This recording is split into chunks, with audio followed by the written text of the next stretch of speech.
Hello दोस्तों, नमस्कार। स्वागत है आपका हमारे चैनल स्टडी 21 यूके में।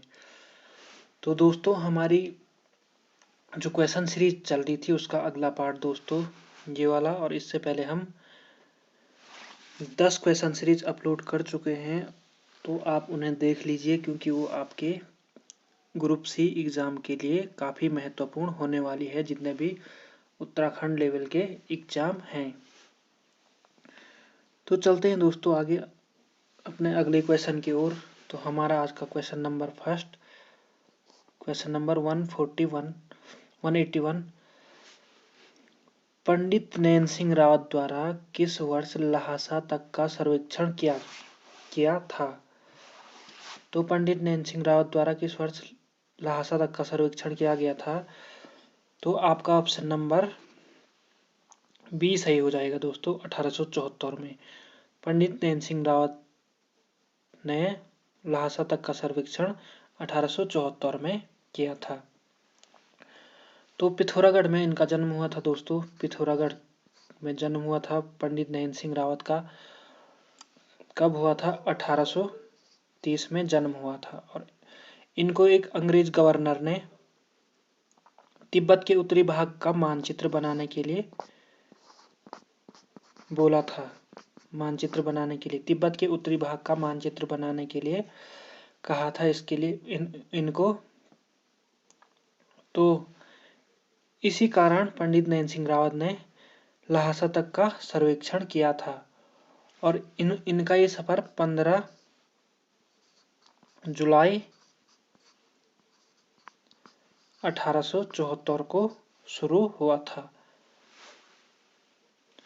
तो काफी इंपॉर्टेंट क्वेश्चन है दोस्तों कि पंडित नैन सिंह रावत द्वारा किस वर्ष लहासा तक का सर्वेक्षण किया गया था? तो किस वर्ष किया गया था? 1874 में। और एक अंग्रेज गवर्नर ने इनको तिब्बत के उत्तरी भाग का मानचित्र तैयार करने के लिए कहा था। इस कारण इन्होंने ये लहासा तक का सर्वेक्षण किया था। और इनकी ये यात्रा 15 जुलाई 1874 को शुरू हुई थी। अगला क्वेश्चन, 1984 में किसके द्वारा दलित मजदूर किसान पार्टी का गठन किया गया था? तो दलित मजदूर किसान पार्टी का गठन कब हुआ था दोस्तों? 1984 में। और किसके द्वारा किया गया था दलित मजदूर किसान पार्टी का गठन? तो आपका ऑप्शन नंबर डी सही हो जाएगा, हेमंती नंदन बहुगुणा द्वारा दलित मजदूर किसान पार्टी का गठन किया गया था। अगला क्वेश्चन, उत्तराखंड मुक्त विश्वविद्यालय का गठन कब किया गया था? तो उत्तराखंड मुक्त विश्वविद्यालय का गठन कब किया गया था दोस्तों? तो उत्तराखंड मुक्त विश्वविद्यालय का गठन आपका ऑप्शन नंबर ए सही हो जाएगा, 31 अक्टूबर 2005 को उत्तराखंड मुक्त विश्वविद्यालय का गठन किया गया था। और कहाँ किया गया था दोस्तों? ये तो हल्द्वानी में किया गया था, हल्द्वानी में। तो काफी इंपॉर्टेंट क्वेश्चन है दोस्तों ये भी। अगला क्वेश्चन, स्कंद पुराण में नैना देवी पर्वत से कालागिरी तक का क्षेत्र किस नाम से जाना जाता है? तो स्कंद पुराण में जो नैना देवी पर्वत से कालागिरी तक का क्षेत्र है वो किस नाम से जाना जाता है दोस्तों? तो वो जाना जाता है, आपका ऑप्शन नंबर सी सही हो जाएगा, मानस खंड के नाम से जाना जाता है। और हिमालय से लेकर हरिद्वार तक का क्षेत्र किस नाम से जाना जाता है स्कंद पुराण में? तो ये जाना जाता है केदार खंड के नाम से। जो गढ़वाल वाला भाग है हिमालय से लेकर हरिद्वार का क्षेत्र केदार खंड नाम से, और नंदा देवी पर्वत से लेकर कालागिरी तक का क्षेत्र मानस खंड के नाम से जाना जाता है, जो वर्तमान कुमाऊं है। अगला क्वेश्चन, उक्रांद द्वारा किस वर्ष गैरसैंण का नाम बदलकर चंद्रनगर रखकर राजधानी के रूप में शिलान्यास किया?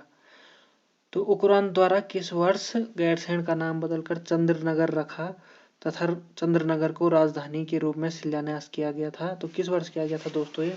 तो आपका ऑप्शन नंबर सी सही हो जाएगा, 1992 में उक्रांद द्वारा चंद्रनगर को राजधानी के रूप में शिलान्यास किया था। अगला क्वेश्चन, हम बदलेंगे युवा बदलेंगे निम्न में से किस संस्थान का प्रसिद्ध नारा है? तो हम बदलेंगे युवा बदलेंगे निम्न में से किस संस्थान का नारा है? तो ऑप्शन नंबर ए हो जाएगा शांति कुंज। देव संस्कृति विश्वविद्यालय, देव संस्कृति विश्वविद्यालय शांति कुंज हरिद्वार। तो हम बदलेंगे, युवा बदलेंगे, निम्न में से किस संस्थान का प्रसिद्ध नारा है? तो ऑप्शन नंबर ए सही हो जाएगा शांति कुंज। तो इसका पूरा वो है दोस्तों, देव संस्कृति विश्वविद्यालय शांति कुंज का नारा है ये। अगला क्वेश्चन, राज्य के किस जनपद में मानेश्वर मेला लगता है? तो आपका ऑप्शन नंबर डी सही हो जाएगा, चंपावत में मानेश्वर मेला लगता है दोस्तों, चंपावत में। अगला क्वेश्चन, राज्य विधानसभा की कौन सी सीट अनुसूचित जनजाति के लिए आरक्षित है? अनुसूचित जनजाति के लिए आरक्षित है होना चाहिए था दोस्तों। तो निम्न में से राज्य विधानसभा की कौन सी सीट अनुसूचित जनजाति यानी कि एसटी के लिए आरक्षित है? तो कौन सी सीट है एसटी के लिए आरक्षित? तो नानकमत्ता, आपका ऑप्शन नंबर ए सही हो जाएगा। और इसके अतिरिक्त चकराता विधानसभा सीट भी एसटी के लिए आरक्षित है। अगला क्वेश्चन, राज्य की कौन सी जनजाति मुख्य दीपावली के एक माह बाद दीपावली मनाती है? तो राज्य की ऐसी कौन सी जनजाति है दोस्तों जो मुख्य दीपावली होती है, जो पूरे भारतवर्ष में मनाई जाती है, उसके एक माह बाद दीपावली मनाती है? उत्तराखंड की ऐसी कौन सी जनजाति है? तो आपका ऑप्शन नंबर बी सही हो जाएगा दोस्तों, जौनसारी जनजाति ऐसी जनजाति है कि दीपावली के ठीक एक माह बाद क्या करती है? दीपावली मनाती है। अगला क्वेश्चन, राज्य की कौन सी जनजाति बौद्ध धर्म मानती है? तो राज्य की कौन सी जनजाति है जो बौद्ध धर्म का पालन करती है? तो ये है आपके ऑप्शन नंबर सी हो जाएगा, जाड़ जनजाति। ये भोटिया जनजाति का एक प्रकार है दोस्तों, जाड़। तो ये क्या करती है? बौद्ध धर्म को मानती है। अगला क्वेश्चन, नए अद्यतन के बाद राज्य में सबसे लंबा राष्ट्रीय राजमार्ग है? तो जो नए राष्ट्रीय राजमार्ग आए हैं दोस्तों, जिनका नामकरण किया गया है, तो इनमें सबसे लंबा राष्ट्रीय राजमार्ग कौन सा है? तो आपका ऑप्शन नंबर सी सही हो जाएगा, NH-07 ऋषिकेश टू माणा। राज्य का सर्वाधिक लंबा राष्ट्रीय राजमार्ग है NH-07, जो कहां से कहां तक है? ऋषिकेश से लेकर माणा तक है, जो नए रिकॉर्ड के अनुसार है दोस्तों ये। अगला क्वेश्चन, रामसिराई तथा कमला सिराई घाटियां किस जनपद में स्थित है? तो रामसिराई तथा कमला सिराई घाटियां किस जनपद में स्थित है? आपका ऑप्शन नंबर बी सही हो जाएगा, उत्तरकाशी। तो रामसिराई तथा कमला सिराई घाटियां उत्तरकाशी जनपद में स्थित है। अगला क्वेश्चन दोस्तों,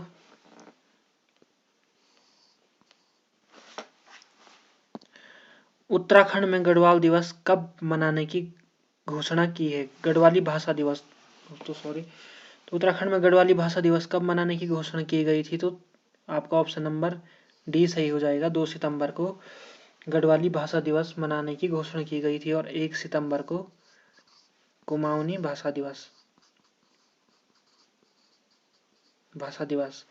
तो गढ़वाली भाषा दिवस कब मनाने की घोषणा की गई थी? 2 सितंबर को, और कुमाऊनी भाषा दिवस 1 सितंबर को मनाने की घोषणा की गई थी। अगला क्वेश्चन, भारत के पहले मानवयुक्त मिशन गगनयान मिशन 2022 के लिए किसे अध्यक्ष नियुक्त किया गया है? तो आपका करंट अफेयर्स का क्वेश्चन है दोस्तों, भारत के पहले मानवयुक्त मिशन गगनयान मिशन 2022 के लिए किसे अध्यक्ष नियुक्त किया गया है? तो आपका ऑप्शन नंबर ए सही हो जाएगा, VR ललित अंबिका को गगनयान मिशन 2022 के लिए अध्यक्ष नियुक्त किया गया है। और ये भारत का प्रथम मानवयुक्त मिशन है दोस्तों, जो गगनयान मिशन के नाम से इसे घोषित किया गया है। और इसका अध्यक्ष किसे रखा गया है? VR ललित अंबिका को इसका अध्यक्ष घोषित किया गया है। और इसके बाद इस गगनयान मिशन 2022 के बाद भारत क्या हो जाएगा? चौथा देश बन जाएगा। चौथा देश बन जाएगा जो क्या करेगा, अंतरिक्ष में मानव भेजेगा। तो मानव युक्त मिशन है दोस्तों, और ऐसा करने वाला इस मिशन के बाद भारत चौथा देश बन जाएगा। और प्रथम भारतीय दोस्तों जो अंतरिक्ष में गए थे वो कौन थे, राकेश शर्मा। और इनको किसके द्वारा भेजा गया था, तो सोवियत संघ द्वारा भेजा गया था। और अब भारत भेजेगा दोस्तों गगनयान मिशन 2022 के तहत, और इसके बाद भारत अंतरिक्ष में मानव भेजने वाला चौथा देश बन जाएगा। अगला क्वेश्चन,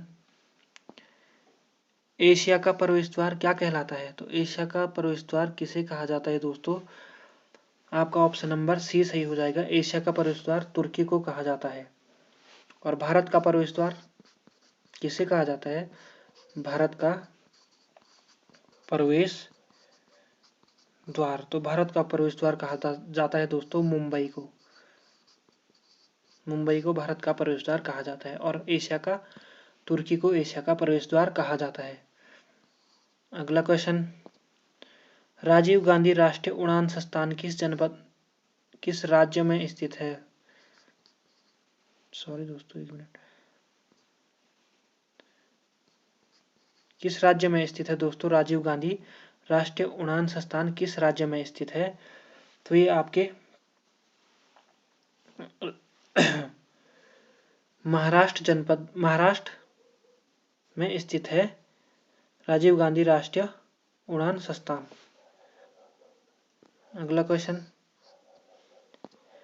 नील दर्पण नाटक किससे संबंधित है, तो नील दर्पण नाटक काफी इंपॉर्टेंट क्वेश्चन है दोस्तों। तो नील नाटक दर्पण नील विद्रोह से संबंधित है, आपका ऑप्शन नंबर सी सही हो जाएगा। और नील विद्रोह कब हुआ था, ये 1859 में हुआ था नील विद्रोह।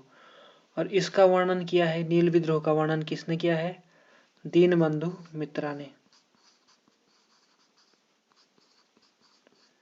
दीनबंधु मित्रा द्वारा नील विद्रोह का वर्णन किया गया है। और किस में किया गया है, तो नील दर्पण नाटक में नील विद्रोह का वर्णन किया है, किसने किया है, दीनबंधु मित्रा ने। और नील विद्रोह कब हुआ था, 1859 में नील विद्रोह हुआ था। तो नील दर्पण नाटक के रचयिता कौन है दोस्तों, तो ये दीनबंधु मित्रा है।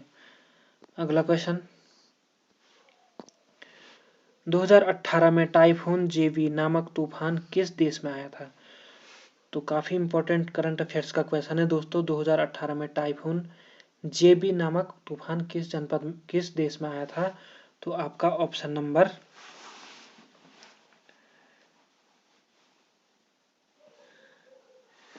सॉरी दोस्तों यहाँ पे जापान होना चाहिए था, गलती से मिस प्रिंट हो गया। तो 2018 में टाइफून जेबी नामक तूफान किस देश में आया था, तो जापान में आया था, आपका ऑप्शन नंबर डी सही हो जाएगा। अगला क्वेश्चन, बंगाल की खाड़ी में उठे तूफान फैनी का नाम किस देश द्वारा दिया गया था, तो बंगाल की खाड़ी में उठे तूफान फैनी का नाम किस देश द्वारा दिया गया था, तो इस फैनी नामक तूफान का नाम बांग्लादेश द्वारा दिया गया था। अगला क्वेश्चन और आज का अंतिम क्वेश्चन दोस्तों इस क्वेश्चन सीरीज का, भारतीय संविधान में नागरिकता किस भाग में रखी गई है, तो भारतीय संविधान में नागरिकता किस भाग में रखी गई है, आपका ऑप्शन नंबर बी सही हो जाएगा। भाग 2 में नागरिकता रखी गई है, अनुच्छेद 5 से 11 में नागरिकता रखी गई है। तो आज के लिए दोस्तों इतना ही, और आज हमने 200 क्वेश्चन कंप्लीट कर लिए हैं। तो दोस्तों अगर आपने इससे पहले की क्वेश्चन सीरीज नहीं देखी है तो प्लीज़ देख लें, और चैनल को लाइक शेयर और सब्सक्राइब जरूर कर दें।